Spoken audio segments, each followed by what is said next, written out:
ஒன்றாவது முறை நீ கூப்பிட்டா சபையில் அவன் நிச்சயமா வரும்.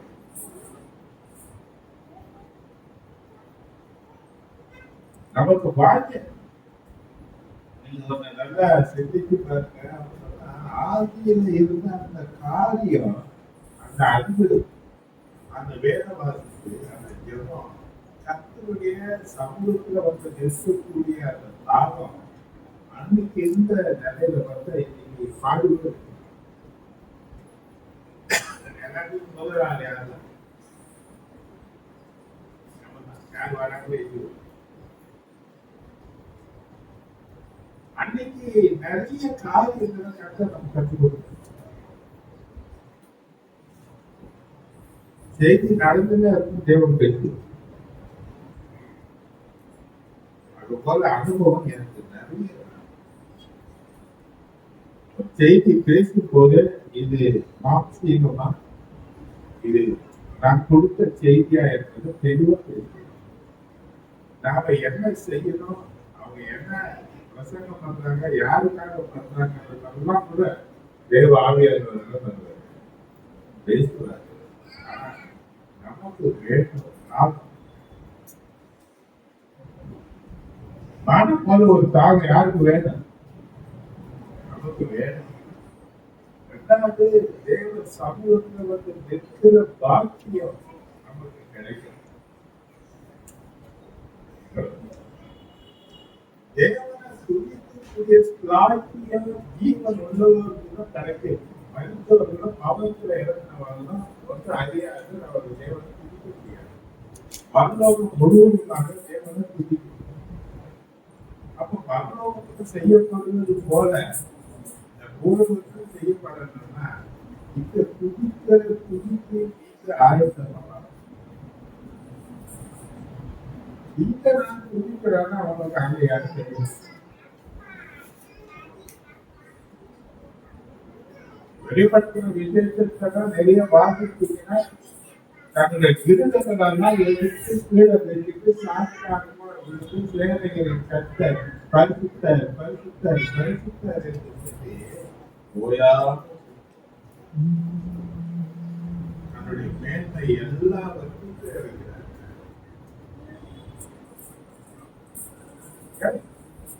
தேவனுடைய மகிமையினால அவர் மூடப்பட்டு இருக்கிறாங்க. தேவனுடைய ஆலயத்துக்கு வளர்த்து நமக்கு என்ன வேணும்? எப்படி வந்துட்டா சத்தியத்தின் மேல நீதி மேல ஒரு பசிக்காக இருந்து பசியை ஆற்றிக் கொள்வதற்கு எதையும் செய்யலாம். நம்ம எதையான ஏதாயிரம் ஒண்ணு நம்ம செய்வோம். நீங்க இந்த வார்த்தைக்காக கண்ணீரோடு நம்ம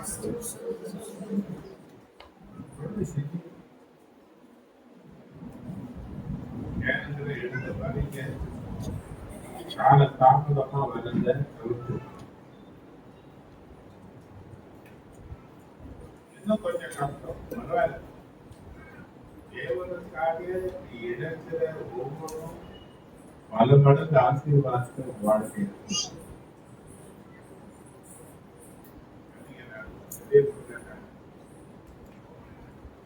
எனக்கு தேவைகள் இருந்தது.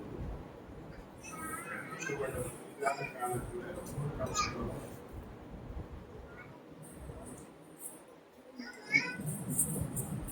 அந்த திருமலையில மனுஷர்களை நாடி நான் போன காலங்கள் உண்டு. அந்த போன இது கிடைக்கும், இந்த போன இது கிடைக்கும், ஏதாவது அது செய்ததான்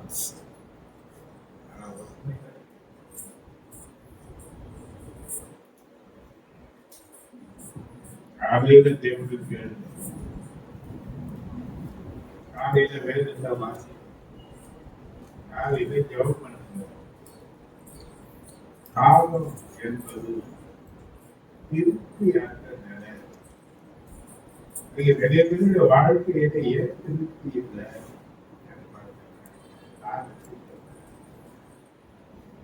ஏற்றுதான் சொன்ன தாகமா இருக்கிற யாரா இருந்தாலும்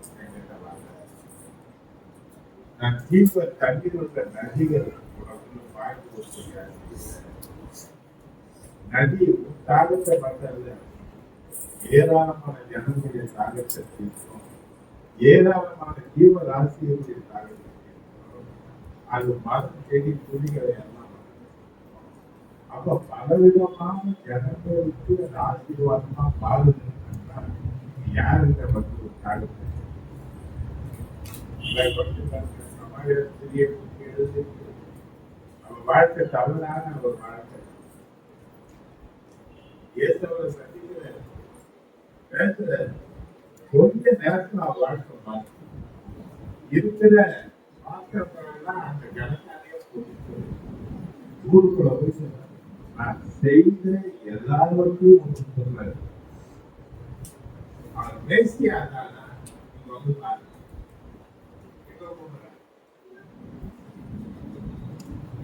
ஆனா வந்தாங்க. இப்ப இயேசு பேசுறத கேட்டு இப்ப அவங்க சொன்னாங்க, சமாரியா பட்டணம் ரட்சிக்கப்படுவதற்கு பயன்படுத்தினாங்க யாருன்னா குடும்ப வாழ்க்கையில குடும்ப உறவுல திருப்தி இல்லாத 5 புருஷன், இந்த 6 புருஷனை கல்யாணம் பண்ணிக்கிறவங்க கஷ்டம். எல்லாமே தெரியுமா போட்டாங்க. இன்னைக்கு வரையில அவ பேர் என்னன்னு தெரியும், யாருக்கு தெரியாதா? பிறக்கிறதுக்கு முன்னதாகவே பெயர் சொல்லக்கூடிய ஆண்டவர், நான் உன்னை பெயர்த்துக்கு அழைக்க வேதத்துல சில பேருடைய பேர் சொல்லாதே. ஆனா அவர் பேர் சொல்லனாலும் அதிகமாக அந்த சிறிய ஏன்னா அவருடைய நன்றி அவருக்கு தாகத்துக்காக தண்ணி எடுக்க வந்தவங்க அனைவருடைய தாகத்தை தீர்க்க தேவனாக பயன்படுத்துகிறார். நீங்கள் விரும்புங்க நன்றியோட ஆண்டவரை தாக்கி இருந்தா ஆண்டவருக்கு சீக்கிரமாக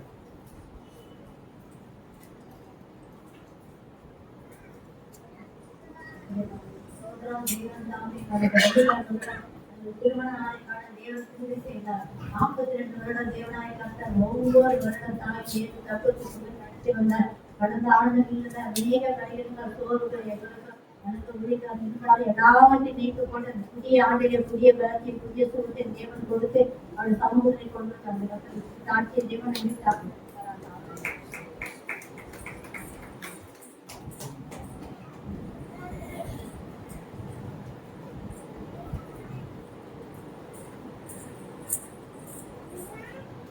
பசுத்த நாமத்துக்கு மகிமை உண்டாவதாக. தேவன் தாமே கடந்த நாட்கள் தேவன் தாமே கிருபையாக ஒரு வருடத்தை எனக்கு கொடுத்தார். அதற்காக நான் நன்றி செலுத்துகிறேன். நேற்று தினத்துல திருமண நாட்களை காணும் தரையிலே எங்கள் வாழ்க்கையை ஆண்டவர் பாராட்டினார். அதுக்காக நன்றி செலுத்துகிறேன்.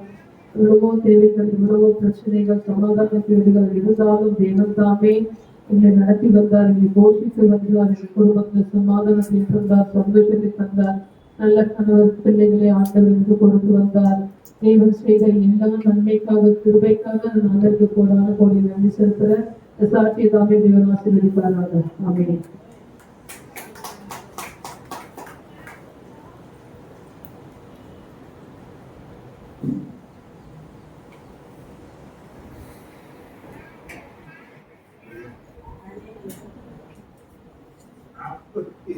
ஆண்டுகள் 43வது ஒரு திருமண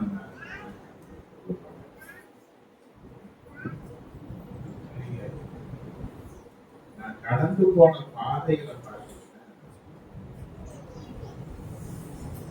பார்க்க முடியுமா நிலையில நான் கடந்து வந்தாலும்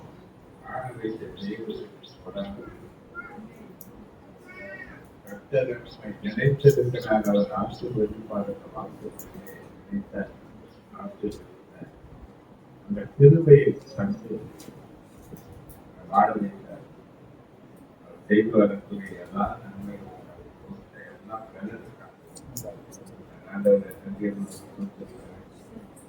பலவீனத்தில் அவர் பலனாக இருக்கிறார் என்று சாட்சியாக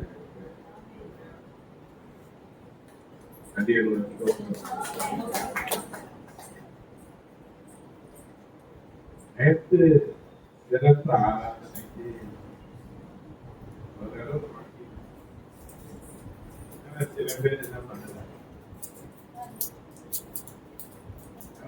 பெரிய சபையில யாரு வராங்க யாரு வராங்க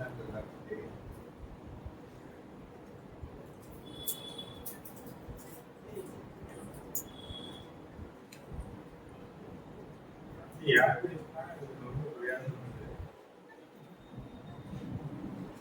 கேட்டாரு. ஐயோ, நீ வெளியே போறீங்க, சபைக்கு நீங்க என்ன பண்ணணும், சபையில என்னை பயன்படுத்திக்கிறது உங்க கையில இருக்கு.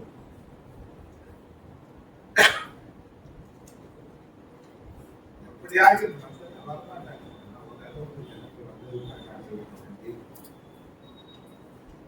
தானம் இருக்குமானார். கர்த்தர் நிச்சயமா தாகத்தை தருவார். நேற்று நல்ல நிலையில கூடுதல் நல்ல ஒரு தேவ விசுவாசம் இருந்தது உணர முடியாது.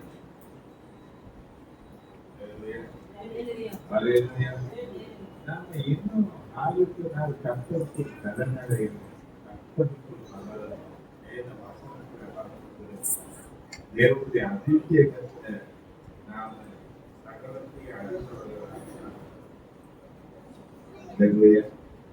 ஏதோ வந்து போனோம், அதனால எனக்கு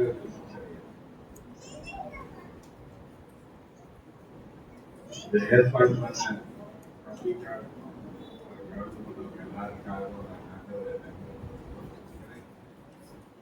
பல காரியங்களை இது போல செய்ய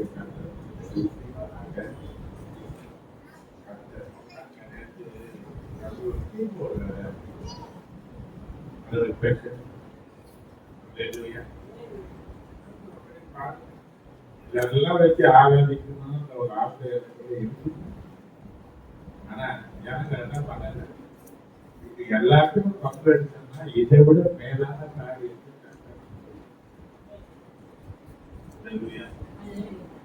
காரியத்தை பங்கெடுத்து கொடுங்க.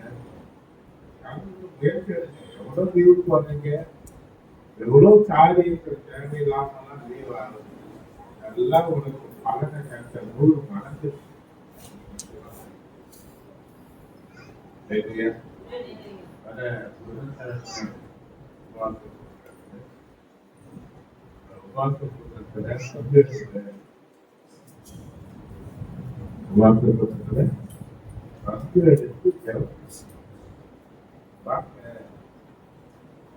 ஒருத்தர் பார்த்தீங்கன்னா உற்சாகம் அடையுங்க. அந்த உற்சாகம் தான் எப்படியாவது தெய்வ சமூகத்தில் காணப்படணுன்ற ஒரு தாகத்தை ஏற்படும். இப்படி நீங்க கர்த்தருடைய சபையை பார்க்கக்கூடிய மனுஷர்களாக இருக்கீங்கன்னா நன்றியுடன் இந்த மாதம் அவங்களோட வாக்கு வித்தியாசமா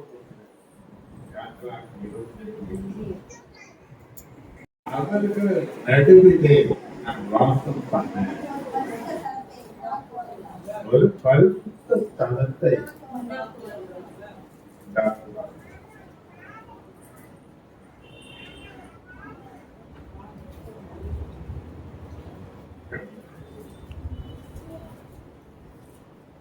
தேவனுக்கும் மனுஷனுக்கும் இருக்க உறவுகள்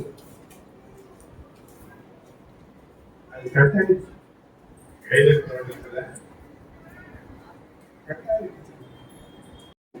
அங்கேயே தங்கிட்டாங்க, அங்கேயே வளர்ந்தாங்க, அங்கேயே பகுதி பெருகினாங்க. ஆனா முதுகுல பார்த்தீங்கன்னா இவங்கெல்லாம் ஒரு அடிமைகளை போல மாற்றப்பட்டாங்க. தேவன் இவர்களுடைய கஷ்டங்களை அறிந்து இவர்களை ஆசீர்வதிக்க இவர்கள் நான் தெரிந்து கொள்ளப்பட்ட ஜனங்கள் இவங்களை விடுவிப்பதற்கு மோசையை அப்போ தேவன் இவர்களோடு கூட இருந்து நடத்துவதற்கு பகலில மேகஸ்தம்பமாகும், இரவில் அக்கினி ஸ்தம்பமாகும். தேவ பிரசன்னம் தங்குவதற்கு ஒரு உடன்படிக்கை பெட்டியை மேலே ஒரு ஆசிரியருக்கு கூடாரத்தை நீ உண்டு பண்ணு, நான் உன் நடுவில் வருவான்.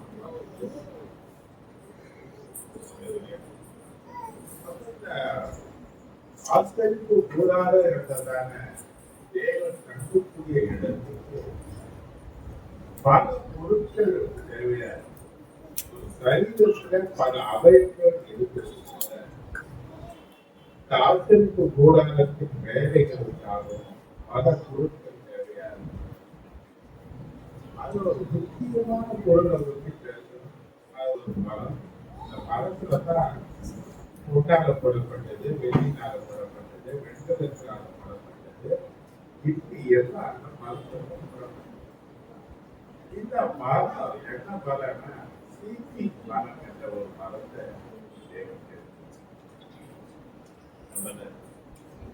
சீத்தி என்ற ஒரு மரத்தை எத்தனையோ மரங்கள் 1000 வருஷங்கள் வாழக்கூடிய கேள்வி மரங்கள்.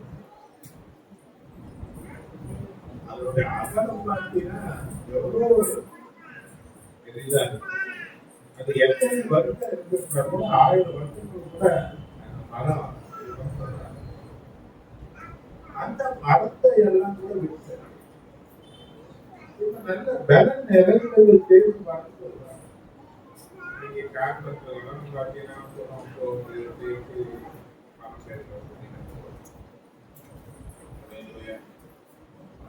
ஆண்டவர் தெரிந்து கொண்ட மரத்தை பார்த்தீங்கன்னா இந்த மரங்கள்லாம் விட்டாரு. வாசனை மரங்கள் எவ்வளவு இருக்கு, வாசனை மரங்கள் எவ்வளவு இருக்கு. அந்த வாசனை மரங்களெல்லாம் விட்டு சீட்டி என்ற ஒரு மரத்தை தெரிஞ்சுக்கிட்டாரு. இது அதிகமா வளரக்கூடிய ரெண்டு இடங்கள் சொல்லப்பட்டிருக்கு. ஒன்று எகிப்து, ஒன்று சீனா.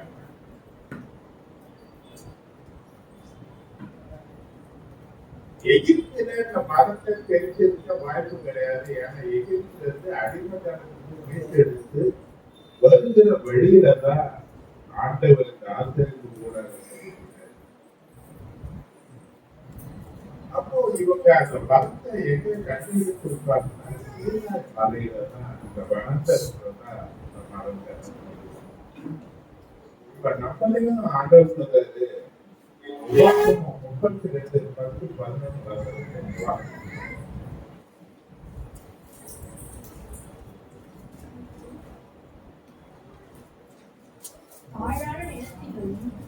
பாழான நிலத்திலும் தூர இடுதலுள்ள அவாந்தரமான இடத்திலும் அவர் அவனை கண்டுபிடித்தார், அவனை நடத்தினார், அவனை உணர்த்தினார். எந்த இடத்துல கண்டுபிடிச்சாரு? யார் இருப்பாங்க?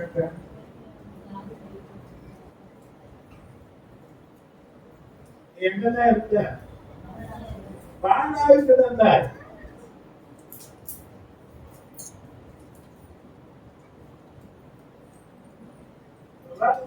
ஒரு நாள் எப்படி இருந்து தெரியுமா? ஆனா இன்னைக்கு என்ன,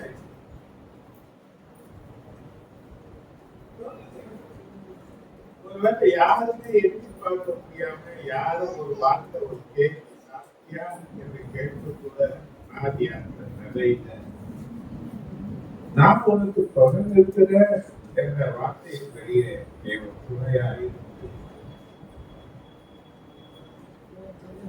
பாழான நிலம், நதிகள் ஊழக்கூடிய இடம், வனாந்தரமான இடம். தேவன் யாரை கண்டுபிடிச்சாங்க?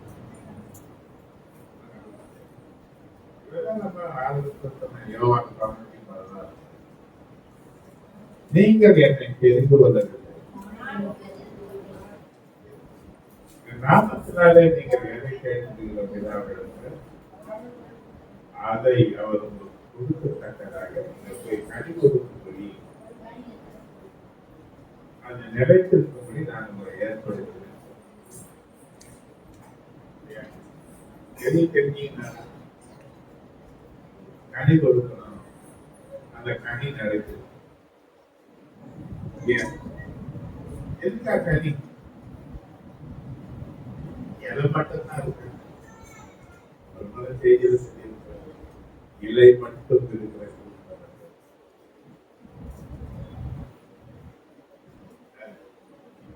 ஆடம்பரங்கள் இருக்கு, வசதி வாய்ப்புகள் இருக்கு, செழிப்பா இருக்கிறாங்க, காசு இருக்கு, பங்களா இருக்கு. ஆனா எந்த விதமான நம்பிக்கைகளை தேவன் அதற்காக வரமாட்டேன். உன்னிடத்துல கனியை தான் தேவனை எதிர்பார்க்கிறார். உன்னை எங்க தெரிஞ்சுக்கிறாருன்னா, யாரும் விரும்பாத ஒரு இடத்துல தான் ஓரம் ஒதுக்கப்பட்ட தள்ளப்பட்ட கல்ல போல ஏனால மற்றவர்களால் புறக்கணிக்கப்பட்டவர்களாக இருப்பார். ஆனா இயேசு கிறிஸ்து உடனே என்னை தேடி வந்தார். யார் யாரு தெரியும்?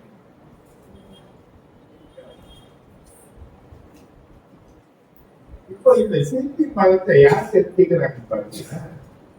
எங்க இருந்து 430 வருஷ காலம் எகிப்தில அடிமைகளாக இருந்தவங்க தேவனுடைய முன்னறிவின்படி, தேவனுடைய அனந்த ஞானத்தின்படி மதங்களை எங்க வளர வச்சாங்க. சீனாய் வனாந்தரம். இவங்க வனாந்தரத்துல 40 வருஷம் பயணம் பண்ணாங்க. எத்தனை வருஷம் பயணம்? அப்ப அந்த மரங்கள் எவ்வளவாய் வளர்ந்திருக்கலாம். சில காரியங்களை நீங்க கவனிக்கணும். எல்லா மரமும் அது பயன்பாட்டுக்கு வரல. இன்னைக்கு சபையில ஏராளமான ஜனங்கள் இருக்கலாம், எல்லாரையும் எடுத்து தேவன் பயன்படுத்துவது கிடையாது. நல்ல வளர்ச்சி உள்ளவர்களை கர்த்தர் தன்னுடைய பணிக்கு பயன்படுத்த. நான் முதல்ல சொன்ன இந்த மரம் அழகற்றது. இயேசுவை குறித்து பார்த்தா அவருக்கு அழகும் இல்லை, சௌந்தரியம் இல்லை.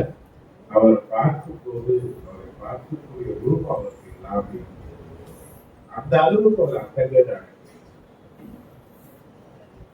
இல்லையா? ஆனா இந்த மரம் எப்படிப்பட்டது? ஒரு கவர்ச்சி நிறைந்த ஒரு மரமா, ஒரு அட்ராக்டிவ் கிடையாது.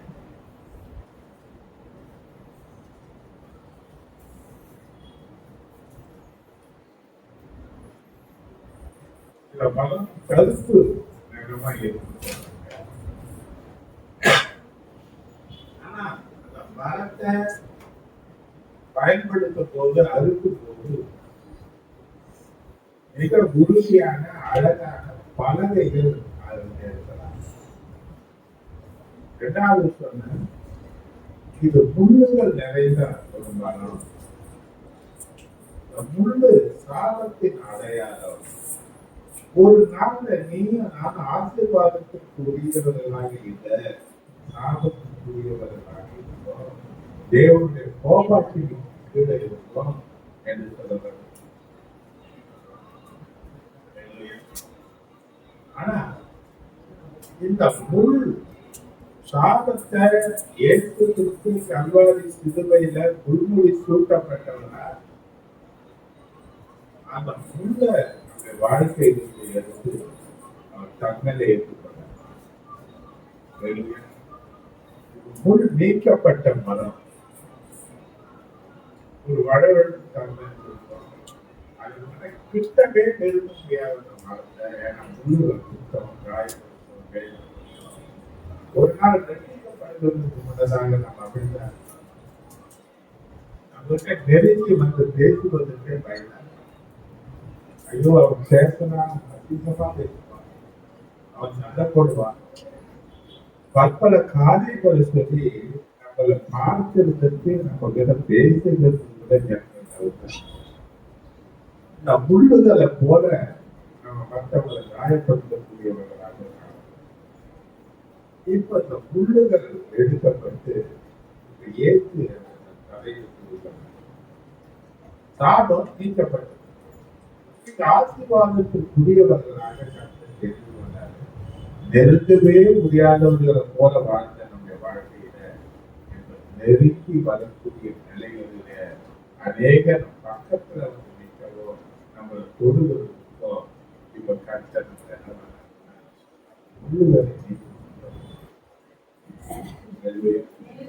மூணாவது இந்த மரம் ஊற்றி அவரு வந்து கனம் இருக்கும் பலகை கட்டணாங்க கனம் இல்லைன்னா பலகை வரைக்கும். இது ஆசிரியருக்கு கூடாரத்தை தாங்கக்கூடிய சுவப்போடு இருக்கக்கூடிய பலகைகள் கனம் நிறைஞ்சதான் இருக்கும். எப்படி இருக்கிறாங்க மெடிசா பலகைகள் ஆட்டாங்க பலகை பண்ணாங்க.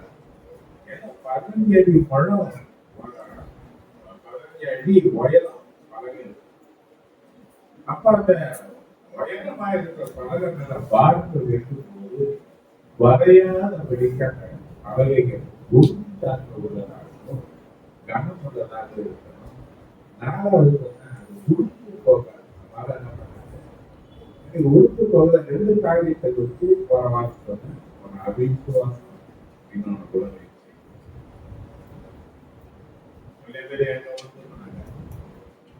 ஆரம்பத்துல வைராக்கியமா இருந்தது. ஆரம்பத்துல எல்லா நஷ்டம் என்றும் குப்பை என்ற எண்ணம்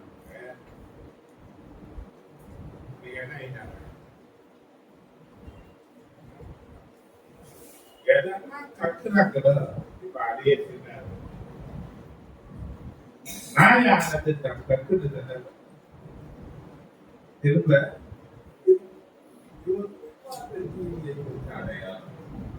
அதுக்கு முன்னேற்றமான பாதையில போக வேண்டியவங்க நீங்க ஏராளமான ஜனங்கள் எங்க இருக்கிறாங்கன்னா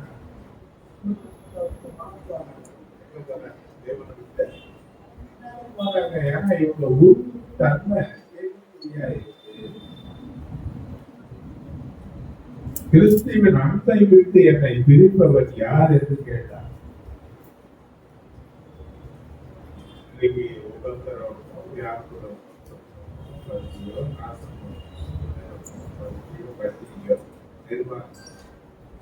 எதுதான் என்னை கிறிஸ்துவின் அன்பில் இருந்து என்னை பிரிக்க முடியும். ஆனா இன்னைக்கு நிறைய ஜனங்கள் கொஞ்சம் பிரச்சனை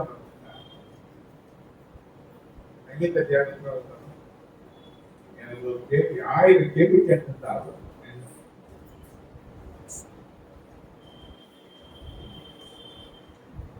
ஒரு நாள் வந்து நிக்கிறவ 1000 கேள்வி கேட்பாங்க. ஜெயலலிதா நான் நிக்கிறேன் எத்தனை கேள்வி அவர் கேட்டதுன்னா தனக்காக கேட்கல தேவனுக்கு வார்த்தை கேட்டார். நமக்கு வாங்கி எப்படி இருக்கு நமக்கு காக எப்படி இருக்கு அப்படிங்க வந்து நிக்கிறவங்களுக்கு தேவன் எனக்கா அந்த வார்த்தைகளுக்கு வந்து அந்த வார்த்தைகள் மேல ஒரு காரணத்தை உண்டாக்கக்கூடிய ஒரு காரியத்தை செய்தோம். நான் பேசுறேன் பார்த்து பேசுறேன் எல்லாம் சொல்லலாம். இப்ப அவ பேசும்போது இன்னொன்று பேசும்போது எல்லாம் என்னதான் பேசுறீங்க பல கேள்விகள் எல்லாம் நிற்கிறீங்க. ஏன்னா என்னுடைய வசனங்கள் கேள்விகளினாலே நம் பதிலை கண்டுபிடிச்சு நம்முடைய வாழ்க்கையை சீர்படுத்திக் கொள்ள வேண்டும். முதல்ல என்ன சொன்னேன்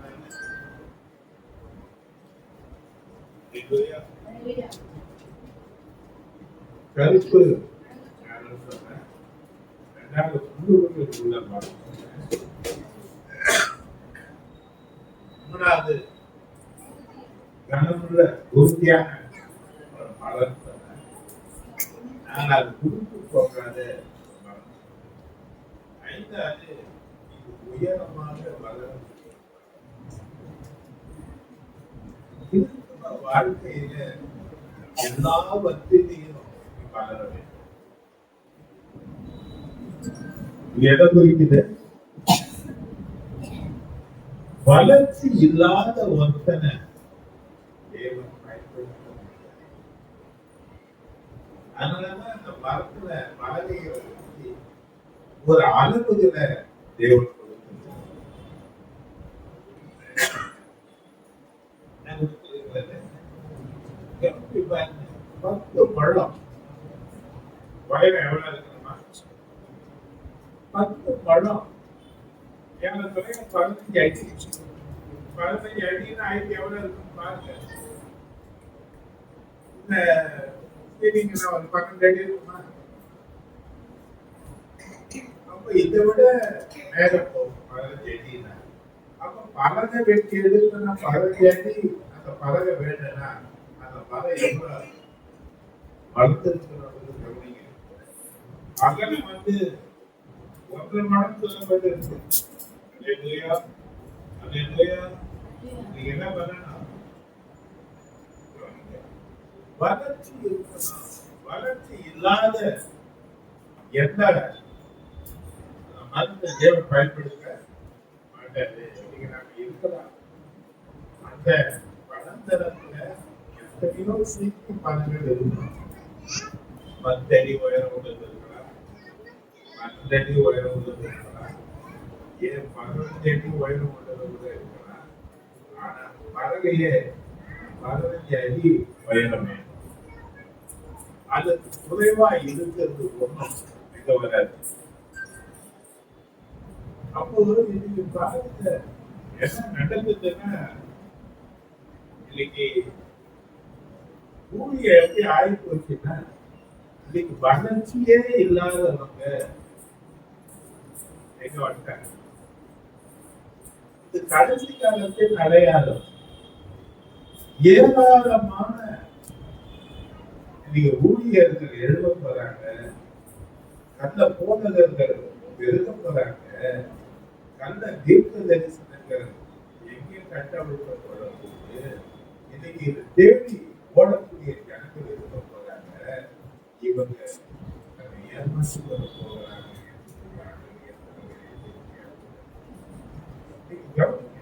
இந்த 15 அடி உயரம் வேணும்னா எந்த அளவுக்கு இந்த மரம் இருக்குன்னா சொல்ல முடியும்.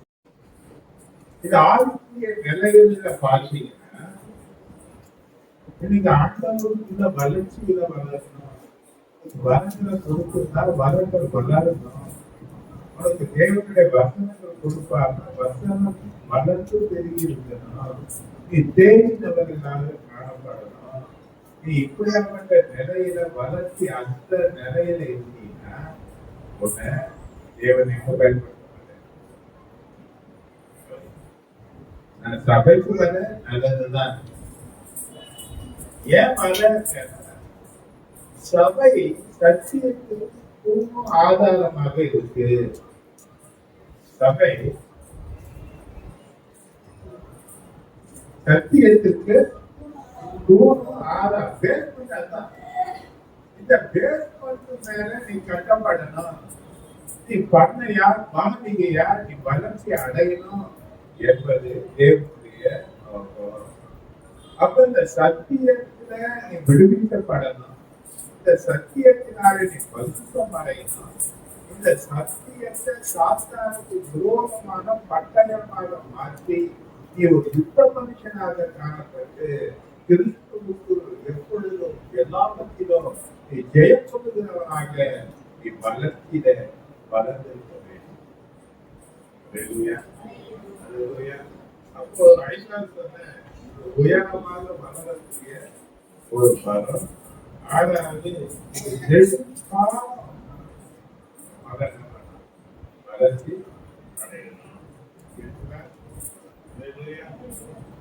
நீங்க என்ன பார்த்தீங்கன்னா ஒரு பழம் நேற்று பெரிய மழையில இன்னைக்கு மழை.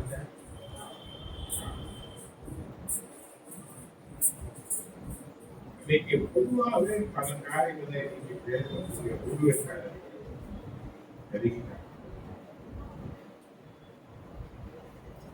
கூட்டுறையோ இல்லையோ நேர ஒரு வீட்டுக்கு வருவாங்க. என்ன பண்ணுவாங்க?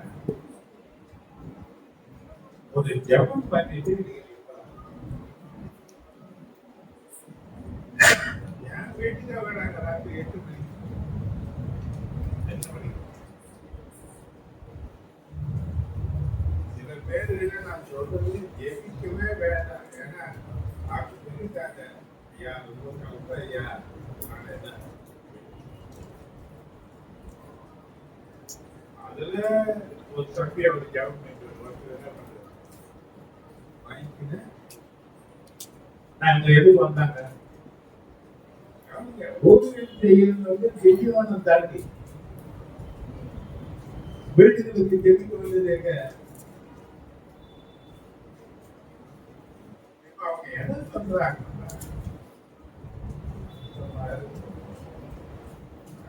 அழைப்பு கருத்து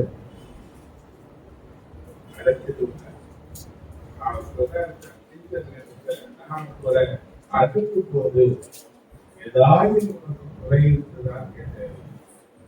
ஒருத்தம் கூட குறை இருக்குதான் யாருமே சொல்லவே இல்லை. ஒரு குறையும் இல்லை எங்களுக்கு சொன்னாங்க. தேவன் மெய்யாகவே அழைத்திருக்கிறாங்க.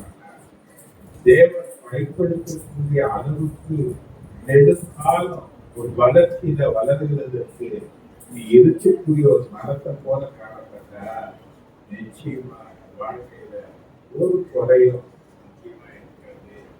அல்லேலூயா, அல்லேலூயா, அல்லேலூயா. நீங்க பாருங்க, நீங்க நூதனமான விஷயங்கள் பெருகிற ஒரு காலகட்டமா இருக்கு. இன்னைக்கு மகள் இன்னைக்கு என்ன பண்றாங்க, என்ன கவனிச்சுக்கிறாங்க, வேத கலாச்சாரம் சொல்லி போய் பைபிள் காலேஜுக்கு போயிட்டு நீங்க என்ன பண்றாங்க, ஒரு சர்டிபிகேட் நீங்க என்ன எடுத்தா போதும், ஊழியம் என்ன எடுத்தா போதும். இப்போ சர்டிபிகேட் வாங்கியாச்சு. இப்ப என் ஆண்டவர் ஊழியத்தை சொல்லிட்டு என்ன பண்றாங்க, வந்துடுறாங்க.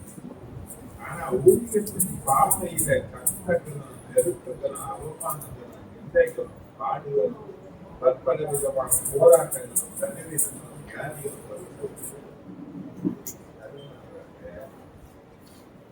ஊழியத்தை செய்ய முடியாம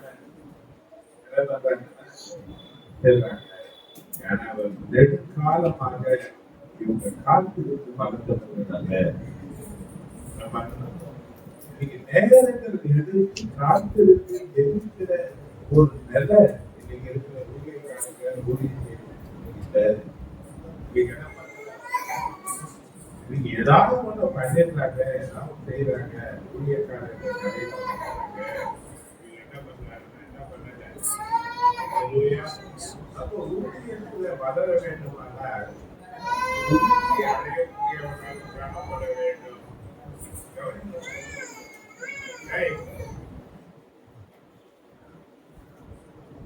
மலர் வனாந்தரத்துல வளரக்கூடிய ஒரு மரம். வனாந்தரத்துல அந்த புயல் காற்று வர கேள்விப்பட்டிருப்பீங்க. பலவிதமான காற்றுகள் இந்த மரத்தை தாக்கி இருக்கும். சிலது விழுந்து போயிருக்கும், சிலது அந்த புயல் காற்றை எல்லாம் தாக்கி இன்னும் அதிக வைத்திருப்பாங்க.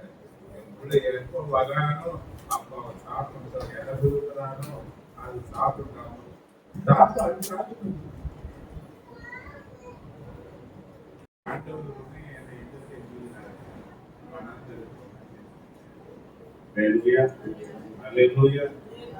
மரத்தினுடைய பலகைகள் இன்னைக்கு பனிமுட்டுகளுக்கு இது பிரயோஜனப்படுத்தா இருக்கு. கவனிங்க, இது வந்து ஆசிரியப்பு கூடாரத்துல 3 பகுதிகள் இருக்கு.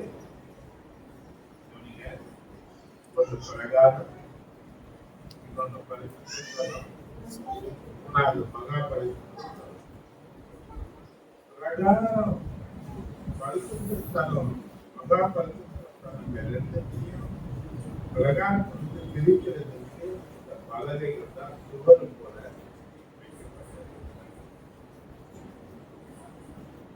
இந்த பலகைகள் எப்பேற்பட்டதா இருக்கிறதுனா ஊருக்கு உள்ளதாக இது காணப்பட வேண்டும்.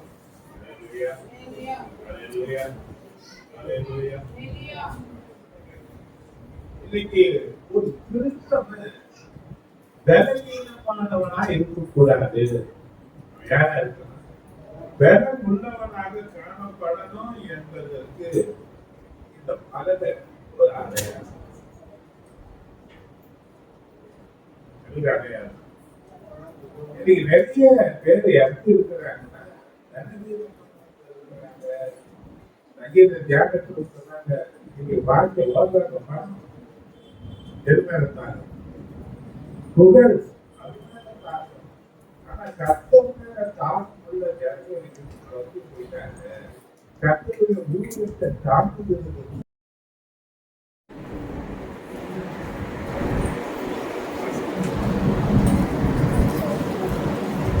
ஆகையால் மேகம் போன்ற இத்தனை திரளான சாட்சிகள் நம்மை நெருங்கி சூழ்ந்து நிற்கிற பாவத்தையும் தள்ளிவிட்டு பாவத்தை என்ன பண்ணணும்? தள்ளணும். இன்னைக்கு பாவத்தை தள்ளக்கூடிய பலனுள்ளவர்களாக இருக்கணும். பாவத்தினால தள்ளப்படக்கூடிய பலவீனமுள்ளவர்களாக இருக்கணும். நம்ம யாரும் இருக்கணும்.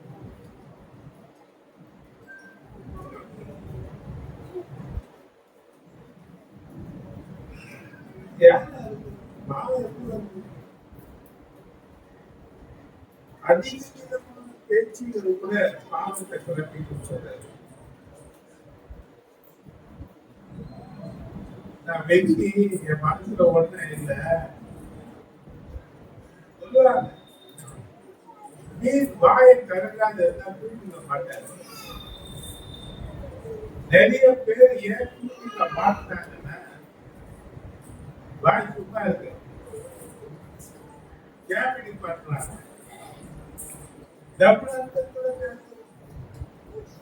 இன்னைக்கு இச்சைகளை உண்டாக்கக்கூடிய நிலைகளில இருக்காங்க. முடிவு இவங்க வாழ்க்கை பண்ணலாம். கொடுத்தவர்கள் எதுக்கு லாய்க்கல? ஆசிரியர் தாக்கக்கூடிய சுவர்களை போல பலமுள்ளமா காணப்படக்கூடிய நிலையில இல்லாதவங்க ஆசிரியர்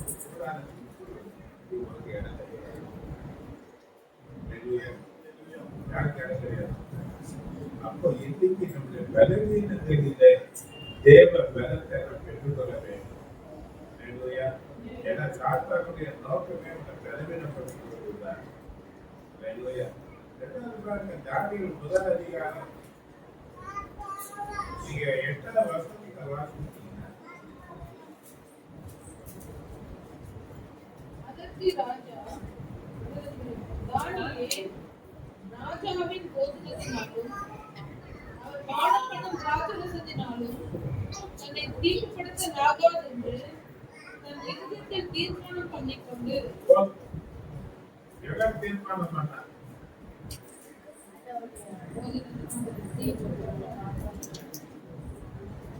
நம்மளுக்கு என்ன வேணும் கேட்பாங்க. அவங்க போல ராஜா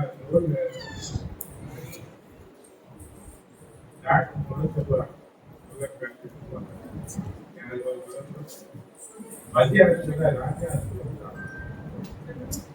ராஜா சொல்றா எல்லா விதமான காய்கறிகளும் ஒரு கப்பு சோறு எல்லாம்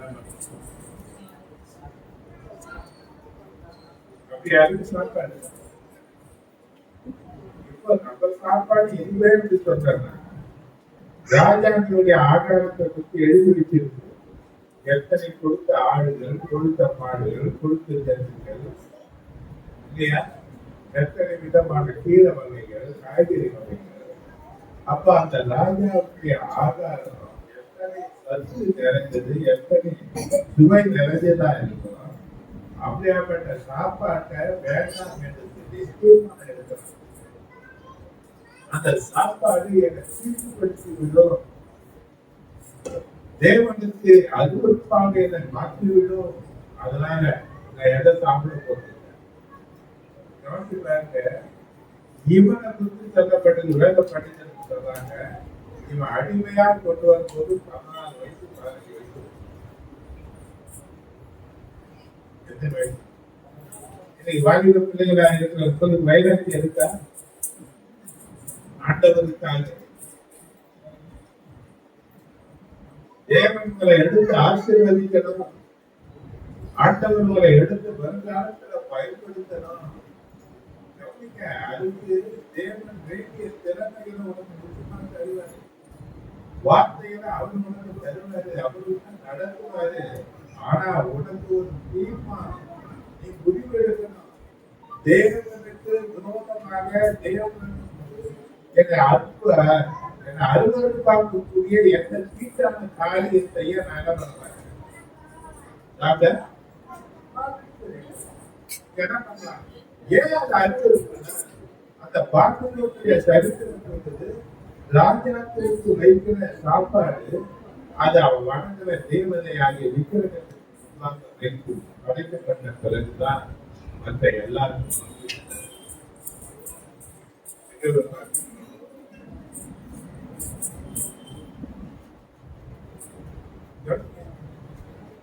திராட்சை ரசமா இருக்கட்டும், சாப்பாடா இருக்கட்டும், அவர் வச்சுதான் கூப்பிடுவாங்க, வச்சுதான் பண்ணுவாங்க. அது தேவன் சொல்றாங்க. அது புதிய ஏற்பாட்டை பார்த்து 7ஆவது அதிகாரம் 21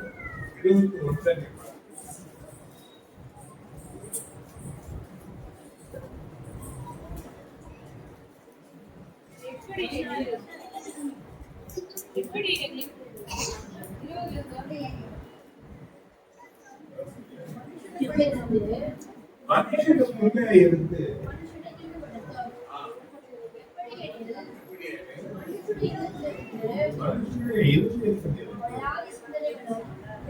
பொருளாதார சிந்தனைகள், விபச்சாரங்கள், கொலைபாதகங்கள், அளவுகள், பொருளாதாரங்கள், சுத்தத்தனங்கள், கபடு, காமவிகாரம், வர்க்கம், தூஷணம், பெருமை, மதிப்பேடு எல்லாம் தேவனுக்கு முன்பாக நம்மளை அருவருப்பானவர்களாக காண்பிக்கும். அருவருப்பை யாரும் பார்க்க மாட்டாங்க, அதை பார்த்தாவே முகத்தை திருப்பிடுவாங்க. அப்ப தேவன் என்னை பார்த்து முகத்தை திருப்பி கொள்ளக்கூடாது. அப்ப இது தீர்க்கப்படுத்தக்கூடிய காரியம் என்ன? ஒரு தீர்மானம் எடுக்கணும். இதனால நான் தீர்க்கப்பட மாட்டேன். சொல்லப்பட்டிருக்கிற மக்களுக்கு காரியங்கள் சொல்லப்பட்டிருக்கு. இந்த 16 காரியங்களால நான் தீர்க்கப்படுத்தி கொள்ள மாட்டேன் என்ற ஒரு உறுதி யார் கொடுக்கணும்? இருக்கணும். காலத்துக்கு நேரம் பார்க்கணும். அவங்கதான் என் உயிரே போனாலும் அந்த சேவைக்கு முன்பாக நான் என்ன பண்ண மாட்டேன், சாஸ்தாங்கமா விழுந்து நான் அதை படித்து கொள்ள மாட்டேன். பெரிய உத்தியோகத்துல இருக்கிறவங்க, பெரிய அதிகாரியா இருக்கிறவங்க, அவங்க வைராக்கியமா பண்ணாங்க. அதனுடைய விளைவு 7 மடங்கு சூடாக்கப்பட்ட அக்னி சூழலை போட்டாலும் அக்னி சூளைக்கு அதனுடைய விளைவு ராஜாவுக்கு ப்ரமோஷன் கொடுத்து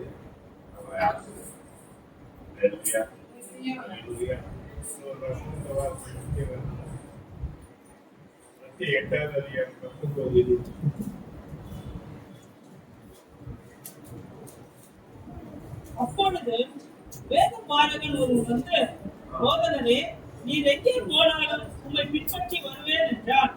அதற்கு இயேசு, நரிகளுக்கு குழிகளும் ஆகாயத்து பறவைகளுக்கு கூடுதலும் உண்டு, மனுஷகுமாரனுக்கு தலை சாய்க்க இடமில்லை என்றார். ஆனா நான் எதற்காக இந்த பூமியில வந்தேனோ, எதை செய்ய தேவன் தன்னை அனுப்பினாரோ அந்த காரியத்தை நிறைவேற்றுவதில் ஏற்பு உள்ளவராய்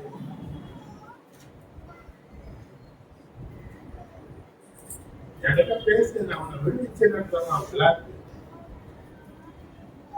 இதுக்கெல்லாம் அவர் ஆசைக்கு கொடுத்து என்ன பண்ணல, ஏசுடைய உறுதி தன்மையில அவர் இறங்கினவரா காணப்படவே. அது பிரச்சனைகள் வந்த போதும், சோதனைகள் வந்த போதும், நெருக்கங்கள் வந்த போதும், அவமானங்கள் வந்த பலவிதமான பொய்யான குற்றச்சாட்டுகள் அவர் மேல வந்த போதும் என்னை இப்படி சொல்லிட்டாங்களே சொல்லிட்டு அவர் எங்கேயுமே தன்னை மறந்து கொடுக்க அவர் உறுதியுள்ள பலகையை போல தலைசாய்க்கு இடமில்லை என்ற நிலையிலும் கூட அவர் யாரா இருந்தாருன்னா உறுதி உள்ளவராய் இருந்தது போல நம்ம யாரா இருந்தார் இன்னொரு வருஷத்தை வாழ்க்கை 20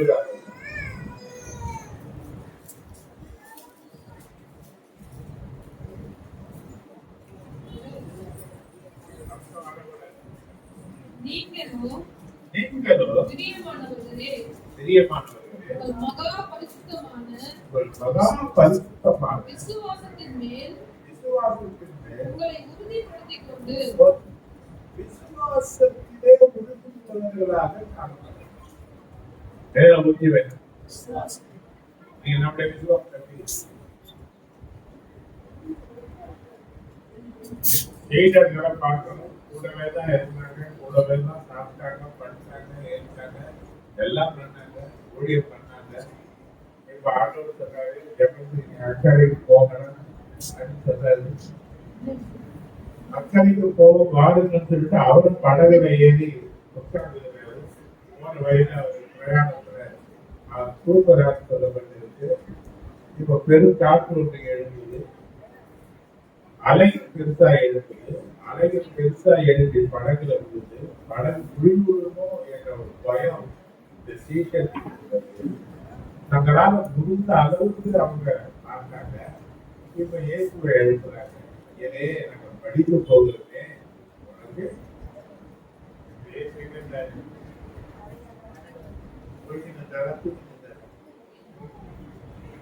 முதல்ல யாரு குடிக்க போவாங்க? யாரை எழுப்புறாங்க? ஆண்டவர் அந்த காத்தையும் கடலையும் அடக்கி அதை அமரம் பண்ணதுக்கு என்ன கேட்டாரு? நீங்க ஏன் இப்படி பயப்படுறீங்க? ஏன் விசுவாசம் இல்லாம? அப்ப விசுவாசிகள் என்பதை கழித்து கொள்கிற அளவுக்கு வாழ்க்கையில் யாரா இருக்காங்கன்னா விசுவாசத்துல பலவீனம் உள்ளவங்க.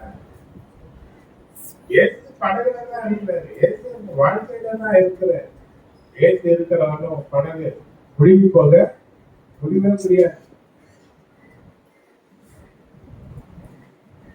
எத்தனை பேர் கூட ஆண்டவர் இருக்கிறாரு. ஒரு நடுவில் தான் நான் வாசம் பண்ண போறேன்னு சொல்லியிருக்கிறேன். அப்ப தேவனும் நடுவில் இருப்பாரானால், தேவனும் பட்டத்தில் இருப்பாரானால் உனக்கு எதிரியாக நிற்கக்கூடியவர்கள் காற்றும் கடலும் கூட என்ன பண்ண முடியல. சீடர்களை ஒண்ணும் பண்ண முடியல. அது ரெண்டும் யாருடைய வார்த்தைக்கு கீழ்படிச்சதுன்னா தேவனுடைய வார்த்தைக்கு அது கீழ்படிக்க அமைதல் ஆயிடுச்சு. அப்ப எப்பேற்பட்ட கொந்தளிப்புகளும் எத்தனை அலைகள் மேல அதிகமா எழுதி ஒன்றும் இல்லாமல் ஒன்று அழித்து விடுவேன் என்ற நிலையில எழும்பினாலும் அதை அடக்கி ஆளக்கூடியவர் படத்துல தான் இருக்கிற அந்த விசுவாசம் உனக்கு இருக்க மாட்டார். நீ அக்கறை எந்த பிரச்சனையும் புரிதடிக்கிற முடியாது. அதனால சொன்னாரு, நீ தண்ணீரை கடக்கும் போது நம்ம கூட இருக்க, நீ ஆறுதலை கடக்கும் போது பிரிந்து போகாது இருக்க, நீ அக்கினியில நடந்தாலும் வேகாது இருக்க, அக்கினி விவாத பத்தாது. ஏன்னா தேவன் யாரோடு கூட இருக்கிறார். அப்போ இப்போத பல பிரச்சனைகள் யாருடைய வாழ்க்கையில வரலாம். நாம நம்பினவங்க நம்மளை விட்டு கைவிட்டு போயிடலாம். நாம நம்பினவங்க விரைந்து இருக்கலாம். ஒருவேளை யாரும் அந்த ஒரு அனாதை என்று சொல்லி பல பேர் நம்மளை நிந்திக்கக்கூடிய நிலைகள் இருக்கலாம். ஆனா தேவன் சொன்னார், நான் உனக்கு நான் உன்னை விட்டு விலகுவதில்லை, உன்னை கைவிடுவதில்லை என்று தேவன் சொல்லியிருப்பார். இந்த வார்த்தையில இருக்கிற விசுவாசத்துல நீ உள்ளவனாக இருக்கீங்கன்னா தடுக்க என்ன சக்தியாகும்? எல்லாத்தையும் கடந்து போயிடுவேன். இன்னைக்கு நிறைய பேர் ஏன் விட்டு போனாங்க, ஏன் எல்லாம் அடுத்து எங்க போயிட்டாங்க? இவங்க என்ன இல்லைன்னா விசுவாசத்துல குடிச்சு விட்டவங்களா இல்ல, விசுவாசத்துல இல்ல. ஆனா சில பேர் இன்னொரு காரணம் தப்பு பண்றாங்க, விசுவாசம் இருப்பாங்க. நான் பல பேர் பார்த்துருக்கேன், பெட்டிலைல வச்சிருப்பாங்க, கல்யாணம் பண்ணணும் எதுக்காக ஜெபம் பண்ணணும்? நான் கேட்டிருக்கிறேன், எவ்வளவு சேர்த்து வச்சு இருக்கிற பொண்ணு கல்யாணம் கட்டப்பா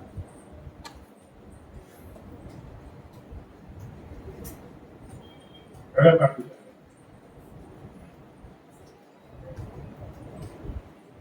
சாப்பாட்டுக்கு ₹100 இருந்தா போதுங்கிற நிலையில உங்களுக்கு ₹1000 கொடுத்தாரு, ₹900 எது கொடுத்தாரு?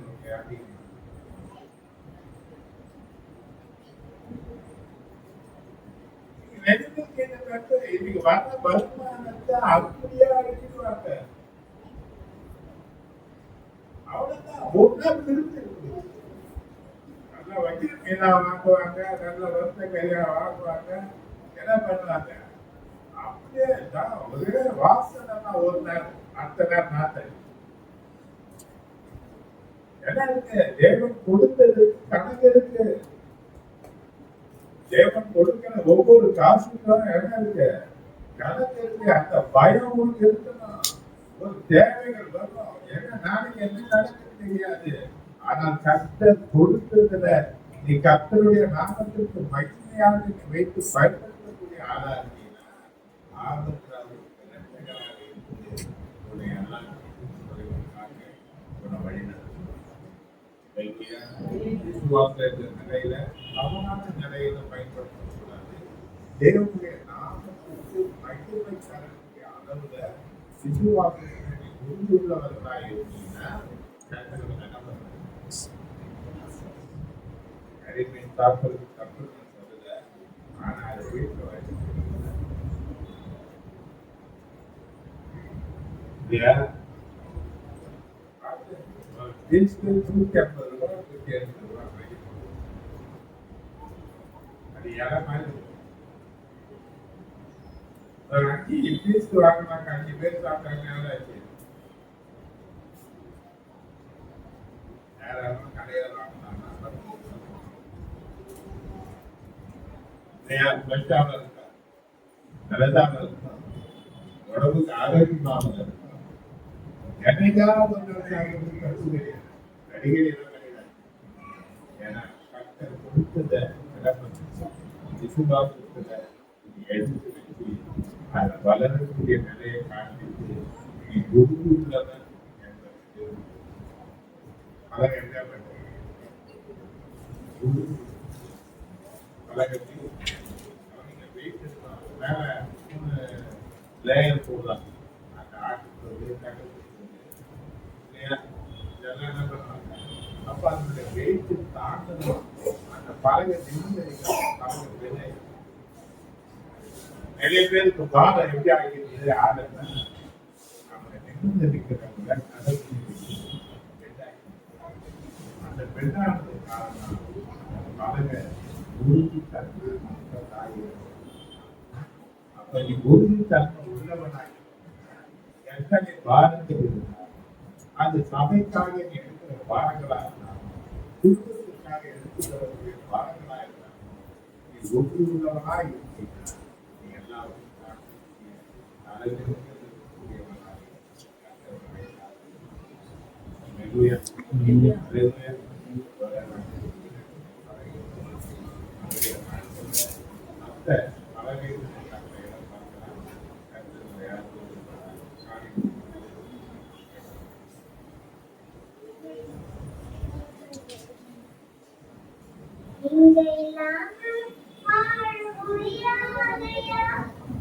கிருபை இல்லாம வாழ தெரியாதையா, நீங்க இல்லாம வாழ முடியாதையா, உங்க கிருபை இல்லாம வாழ தெரியாதையா.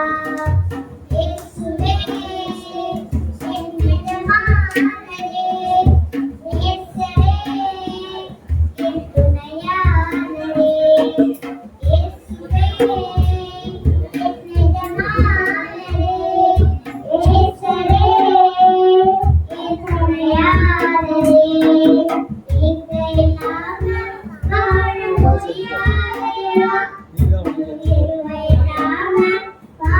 தெரியாதையா காலையிலே கிருபையும் மாலையிலே மகிமையும் நறுகின்ற நல்ல தெய்வமே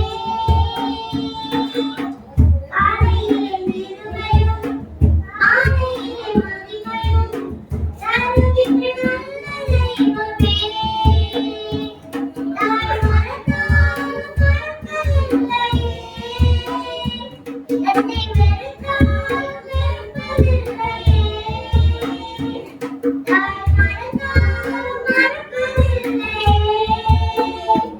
என்னை வெறுத்தாலும் வெறுப்பதில்லையே நன்றி சொல்லி உன்னாடி மனதார தொழுகிறோம் இன்றையெல்லாமே வாழ முடியாதையா கிருபை இல்லாமல் வாழ தெரியாதையா இதுவரை நிற்பதும் இனிமேல் நினைப்பதும் எல்லாமே உந்தன் கிருபைதான்.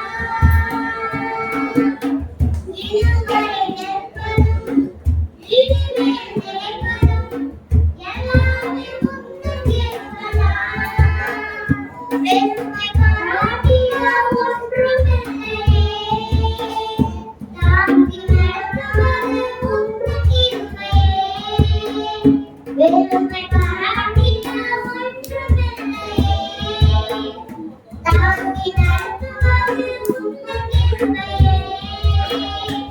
நன்றி சொல்லி துதி பாடி மனதார தொழுகிறோம் இன்றையெல்லாமே வாழ முடியாதையா உங்க கிருபை இல்லாமல் வாழ தெரியாதையா நீங்க இல்லாமல் வாழ முடியாதையா உங்க கிருபை இல்லாமல் வாழ தெரியாதையா இயேசுவே என் எஜமானரே நேசரே என் துணையாளரே இயேசுவே என் எஜமானரே நேசரே என் துணையாளரே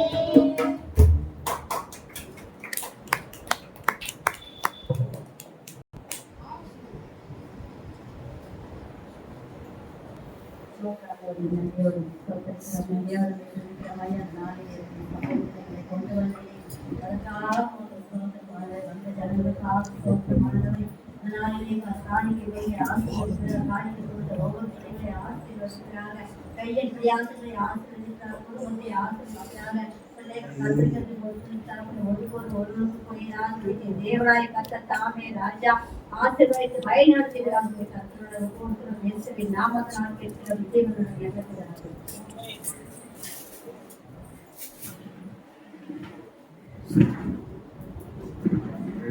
Hallelujah. நாளைக்கு அதே குழந்தை எல்லா நிலையிலும்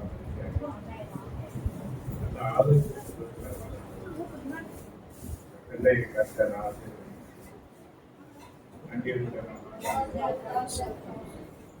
பிள்ளைகள் மூலமாக பெற்றோர்கள் மகிழக்கூடிய அளவுக்கு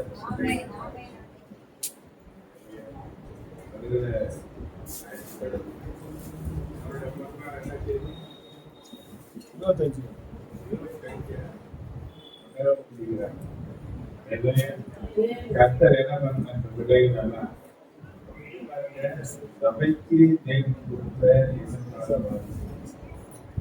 எல்லாம் கர்த்தர் ஆசீர்வதிக்கிறார். எல்லாருக்கும் சுவாமி